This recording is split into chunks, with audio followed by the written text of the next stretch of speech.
Pop the hood and look past the plastic cover at the engine itself. That black skin on everything is 20 years of baked oil and road dust. In 1968, a mechanic took all of it off with kerosene, 30 cents a gallon. A stiff brush with the bristles cut short. A garden hose. No aerosol cans, no pressure washer. No separate product for every surface on the car. And the reason that should matter to you is not that his engines looked better. It is that a clean engine tells you exactly where it is leaking and a filthy one tells you nothing at all. That black skin is hiding a seep from you right now that costs $40 to fix this month and $900 to fix in 2 years. I spent 30 years in a 3-bay shop, and kerosene was the first thing anybody put in my hands. Not a wrench, a flat pan, a box of filthy parts, and an old man who told me that a man who will not clean a part has no business judging one. Every good diagnosis I ever made started in that pan. By the end of this, you will know what that jug does, how to use it without hurting anything, and the 2 places on your car where it must never go. That last part matters because half of what killed this knowledge was men putting kerosene where it did not belong, and then blaming the kerosene. Number 14 is 2 common liquids mixed in a jar, and it frees a rusted bolt that penetrating spray will not touch. Number 10 is the one job every 1968 shop manual told you to do, that you must never do to a modern engine, and I will explain exactly why. And number 1 costs nothing, takes 4 minutes, and it is the reason his customers replace gaskets instead of engines. These 25 tricks were never about a cheap jug of solvent. They were about a man who understood that dirt is not decoration. Dirt is a symptom, and a symptom you cannot see is a repair you cannot make until it is expensive. Let us count down the 25 lost kerosene tricks 1968 mechanics used to strip 20 years of engine grime. Number 25. The parts pan by the bench. Every shop had one. A flat steel pan with a lid, and nothing got judged until it had been through it. You laid the part in, worked it with a brush, turned it, and worked it again. What came out was not a prettier part. It was a part you could finally read, with the wear marks and the hairline cracks showing. A station mechanic in 1968 cleaned a water pump before condemning it and found the housing perfect. Kerosene never fixed anything. It only let a man see what he was holding. Number 24. The overnight soak instead of the scraper. Baked on grease does not come off with force. It comes off with time. You dropped the cake part in the pan, put the lid on, and went home. In the morning, the crust wiped away with a rag. A shopman in 1968 soaked a sludged valve cover overnight rather than take a putty knife to a sealing surface he would have to make oil tight again. The scraper removed the grime. It also removed the flatness he needed. Number 23. Washing the oil bath, air cleaner. Millions of cars and nearly every tractor of that era breathed through a pan of oil instead of paper. When it clogged, the engine starved. You dumped the sludge, washed the housing and the mesh in kerosene, dried it, and refilled to the line with clean engine oil. A farm mechanic in 1968 did this at every oil change through dust season. If you own anything with an oil bath on it, this is still the correct service. It was not a filter that failed. It was a filter nobody emptied. Number 22. Cleaning the crankcase breather element. Older engines vent through an oil-wetted mesh element, and when that mesh loads up with sludge, the crankcase cannot exhale. Pressure builds and pushes oil past the rear main seal. You pulled the element, washed it in kerosene, dried it, wetted it with fresh oil, and put it back. A garage man in 1968 checked it every spring. It was not the seal that gave up. It was pressure that had nowhere else to go. Number 21. Servicing the PCV valve and its hose. The valve rattles when it is healthy and goes silent when varnish locks it shut. And a stuck valve means sludge, oil consumption, and a rough idle. You pulled it, soaked it in kerosene until the plunger moved freely, cleaned the hose the same way, and blew both dry. A tune-up man in 1968 did this on every car he touched. A new valve is $12 today, and the cleaning is free. It was never the engine burning oil. It was a $12 part that had quit breathing. Number 20. Stripping the outside of the engine. Cold engine, ignition off, cardboard on the ground. You brushed kerosene on the grime, let it sit 15 minutes while it softened, agitated it once more, then rinsed with a garden hose and let the engine idle dry. Bag the alternator and the air intake first. A shopman in 1968 did this before every timing job, so his hands stayed clean enough to feel what he was doing. A detail shop charges $120 for this. The jug charges you about $1. Number 19. Clearing the radiator and condenser faces. Bugs, oil mist, and road film. Pack the fins solid and the engine runs hot in traffic for no reason a gauge can explain. You wet the fins with kerosene, let it soften the oily mat, then flushed it gently from the engine side outward with low pressure. Never high pressure. Fins bend and never come back. A radiator man in 1968 cleaned before he ever quoted a record. It was not a tired radiator, it was a radiator wearing a coat. Number 18. Washing the oil pan and the pickup screen. When the pan comes off a high mileage engine, there is a layer of sludge in the bottom and a screen half blinded by it. And that screen is the only thing feeding your oil pump. You scrubbed both in kerosene until the mesh showed light through every square. A rebuilder in 1968 held the screen up to a bulb before it went back in. Low oil pressure is not always a worn pump. Sometimes it is a drinking straw somebody left plugged. Number 17. Cleaning the valve cover and its baffle. Underneath the cover is a small steel baffle that separates oil from vapor before it leaves the engine, and when it packs with sludge, the engine starts pushing oil into the intake. You washed the cover and the baffle in kerosene, dried them, and cleaned the sealing rail without gouging it. A shop mechanic in 1968 would not reinstall a cover he could not see through the baffle on. It was not an engine that had gone bad, it was a part nobody had ever looked behind. Here is something nobody is counting. The men who ran those bays, who learned by feel where the dirt hides and what it hides, are nearly all gone. The youngest of them are past 80. They did not put this in a manual, they put it in their hands, over 30 years of pans and brushes and parts, held up to a work light. When they go, the jug stays on the hardware store shelf, exactly where it always was, about $12 a gallon now, and the knowing goes into the ground. The chain ran from one bench to the next apprentice for 50 years, and then the benches closed. If this is worth something to you, take 1 second and hit the like button, subscribe, and turn on the notification bell. That is the only reason a video like this ever reaches the next man who needs it. Number 16. Cleaning a wheel bearing before repacking. A bearing full of old grease and grit is a bearing you cannot inspect. You swirled it in kerosene until every roller ran clean, dried it, and then looked at the races under a light for pitting or bluing. And you never ever spun it dry with an air hose. A dry bearing at air pressure comes apart and takes fingers with it. A garage man in 1968 taught that rule before he taught the job. The kerosene showed him the bearing, the light told him whether to trust it.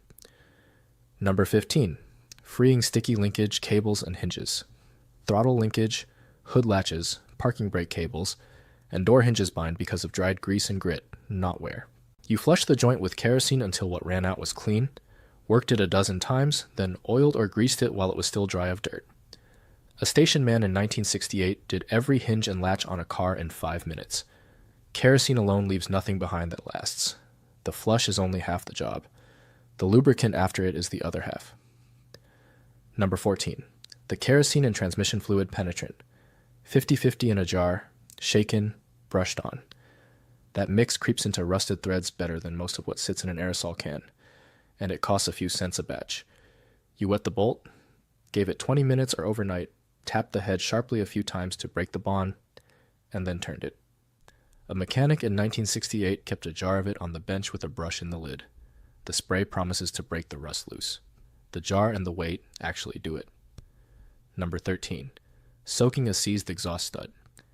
Manifold studs snap because a man was in a hurry, not because they were weak. You soaked the stud, went and did something else, came back, soaked it again, then worked it back and forth in small movements instead of leaning on it.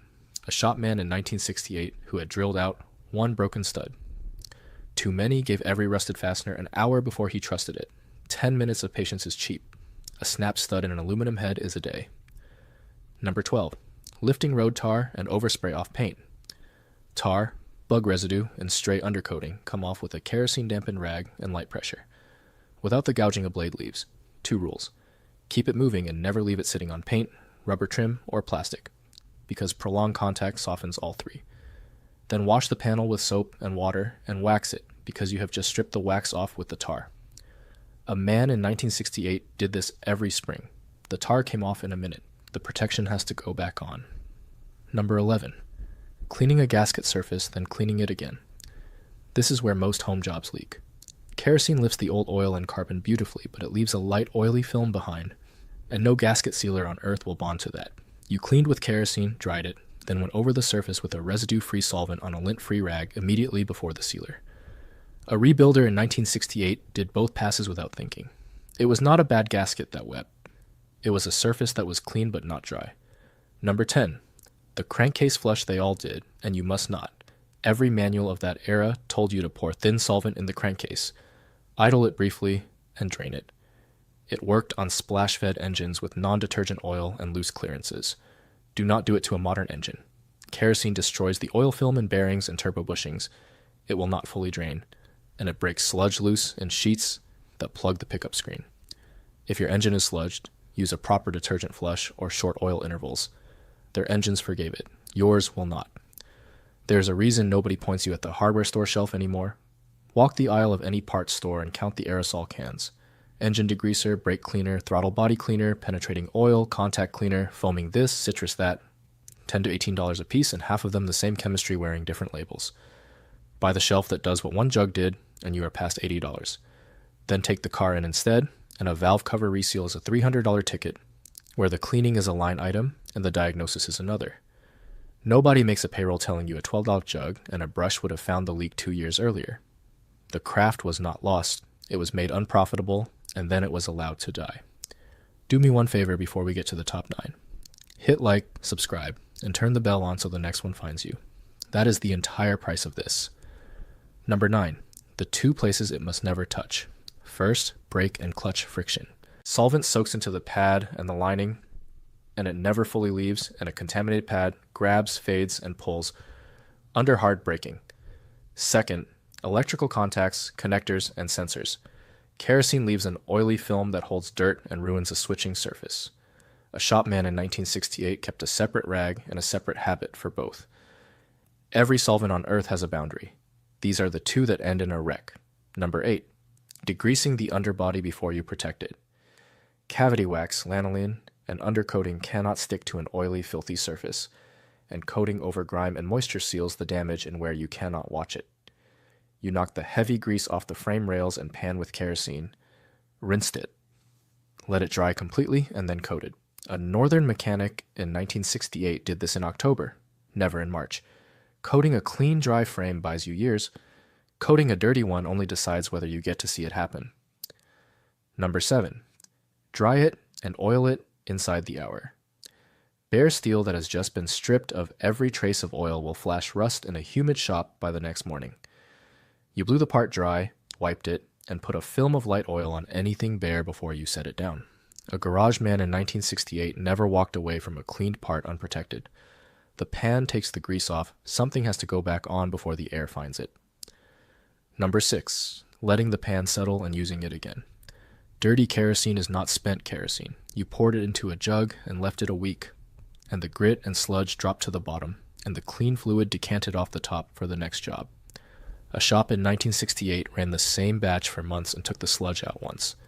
Dispose of the last of it at a waste oil facility, never on the ground or down a drain. It was not a solvent he was buying. It was a solvent he kept. Number 5. Ventilation, gloves, and the rag can. Kerosene will not flash like gasoline, and that is exactly why men got careless with it. It still burns, it strips the oil out of your skin, and the vapor belongs outdoors or under a fan, and the rags matter more than the jug. Oil-soaked rags left in a pile generate their own heat and start fires with nobody in the building. You spread them flat to dry or seal them in a metal can. A shopman in 1968 taught the rag can on the first day, before the pan. Number 4. Cleaning before diagnosing. Every time. A greasy engine has 40 places oil could be coming from and tells you nothing. So you cleaned it, drove it a few days, and then looked with a light, and the fresh, wet trail led straight back to its source. A mechanic in 1968 refused to quote a leak on a dirty engine. Guessing costs a customer a gasket he did not need. Cleaning first costs an afternoon and finds the one that is actually leaking. Number 3. Knowing where the grime always starts. You do not look everywhere. You look where oil always leaves an engine. The valve cover rail, the oil pan rail, the front timing cover, the rear main at the bell housing seam, and the filter housing. Everything below those points is just gravity doing the rest. A shopman in 1968 could put his hand on the source in a minute because he had learned the map. Grime is not random. It starts at 5 places on every engine ever built, and the highest wet spot is the one that is leaking. Number 2, the seasonal walk with a light over a clean engine. Twice a year you clean it, and once a month after that you spend 3 minutes with a flashlight looking at those 5 places, and at the ground where the car sat overnight. It is not a repair. It is a standing appointment with the machine. A garage man in 1968 taught his customers this and told them those minutes were worth more than any work his own hands could do afterward. The shop finds the leak after it has emptied the sump. He found it at the first dark stain. Number 1, looking at the engine while it is still clean enough to read. That is all. 4 minutes, a light, and the willingness to open the hood when nothing is wrong. Because every failure this list touches announced itself first as one wet spot the size of a thumbnail. And nobody was looking, and by the time it was obvious, the oil had already coated everything and hidden its own beginning. Your grandfather did this without calling it anything. He called it keeping an eye on it. Number 1 is not a trick. It is the look that makes the other 24 possible. None of this required a certification, a scan tool, or a subscription to anything. It required a jug, a brush, a light, and a man who believed dirt was information and not decoration. That was the default setting in every bay in America. Not confidence handed down from a classroom. Confidence built from having cleaned enough parts to know what a good one looks like underneath. We did not lose the jug. It is still on the hardware store shelf, right where it always was. We lost the hands that knew what to do with it, and the old man who put a pan in front of you on your first morning and said, "Clean it first, then tell me what you think is wrong with it. If this was worth your time, hit like, subscribe, and turn on that bell. Then tell me in the comments, what is your car, how many miles, and when you opened the hood just now, could you even see the gasket rails, or is it all one black skin down there? I read every one of these. He is gone now, and most of what he knew went with him, but not all of it because some of it is in this video, written down at last. So this weekend, do not order a part, get a jug, a brush, and an hour, and make that engine clean enough to tell you the truth. Next time I will show you the old cooling system service that saved more engines than any rebuild ever did, done with 2 buckets and a hose. The craft is not dead. It is 12 lives and a willing hand away.